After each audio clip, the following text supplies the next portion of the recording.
କିଛି ବାହାପିଆ ନେତା ଆଉ ଖତଖିଆ ଅନ୍ଧଭକ୍ତ କଣ କହୁଥିଲ ରେ?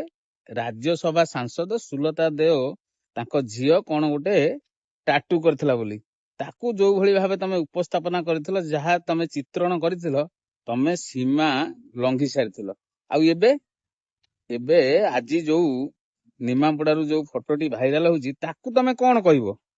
ତାକୁ ତମେ କଣ କହିବ? ଚୁପ୍ ରହିଯିବ? କାହିଁ ଏପର୍ଯ୍ୟନ୍ତ ତମର ଦେଖା ଦର୍ଶନ ନାହିଁ। ସୁଲତା ଦେଓ କୋଉଠି ଗୋଟେ କମେଣ୍ଟରେ କଣ ଲେଖିଦେଲେ, କଣ ରିପ୍ଲାଇ ଦେଇଦେଲେ, ସେଟାକୁ ତମେ ଯୋଉ ଭଳି ଭାବରେ ସ୍କ୍ରିନସଟ ନେଇ ପକଉଥିଲ, ତମକୁ ଟିକେ ଲାଜ ଲାଗୁନି? ଇରେ ବେହିଆ ମାନେ, ତମକୁ ଟିକେ ଲଜ୍ଜା ଲାଗୁନି? ଆରେ ଆଜି ଟିକେ ମୁହଁ ଖୋଲ, ଏବେ ତ ମୁହଁ ଖୋଲ। ଯାହା ତ ତମେ ରଙ୍ଗ ମାରିଛ ସାରା ଓଡିଶାରେ ଏବେ ସବୁ ଲୋକ ଦେଖୁଛନ୍ତି ଶୁଣୁଛନ୍ତି, ଶେଷରେ ତମକୁ ଏତିକି ଜାଗା ମିଳିଲାନି, ଏଇଠି ବି ମାରିଛ, ଆଉ ତାକୁ ଟିକେ ଦେଖଉନ।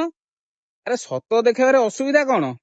ତମେ ଯଦି ସୁଲତା ଦେଓ ଝିଅ କୋଉଠି ଗୋଟେ ଟାଟୁଟେ କରିଥିଲା ତାକୁ ଦେଖେଇ ପାରୁଥିଲ, ତମେ ସୁଲତା ଦେଓ କୁ କମେଣ୍ଟରେ ବି ଦଉଥିଲ କି ତମ ଝିଅ ଏୟା କରିଛି ସେୟା କରିଛି। ଇଏ ତ ସେ ପ୍ୟାଣ୍ଟ ଖୋଲି ଦେଇଛନ୍ତି, ଇଏ ତ ନିଜ ଚରିତ୍ରକୁ ଦେଖେଇ ଦେଇଛନ୍ତି।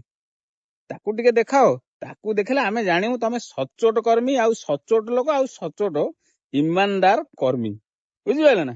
ତାକୁ ଟିକେ ଦେଖାଅ। ଆଉ ସଂଗ୍ରାମ ଡାକୁଆ ୟୁଟ୍ୟୁବ ଚ୍ୟାନେଲରେ ଖୁବ ଶୀଘ୍ର ଏ ଭିଡିଓ ମାଧ୍ୟମରେ ଏହାର ଜବାବ ଦିଆଯିବ। Wait and watch।